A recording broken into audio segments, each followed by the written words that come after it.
Hey guys, FUNKO officially breaks the $8 mark. I'm officially extremely bullish on this. We broke the previous highs. We are 100% going back and hitting $9, possibly 9 soon. And then the next trip is gonna be all the way back to 14, 15 bucks. So even if you buy in right now, you can potentially double your money, which I think, if we do drop again, which I think we will, we might retest the 750 level, maybe.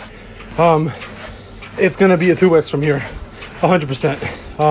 I probably will be selling off my GameStop and trade desk swings with a little bit of profit and just kind of waiting it out till FUNKO actually retests. If it does, great. If not, it doesn't. But I told you guys to buy FUNKO back at 560, which was pretty fantastic. So, you know, I'll see you guys later. FUNKO officially breaks $8 after hours. Super great.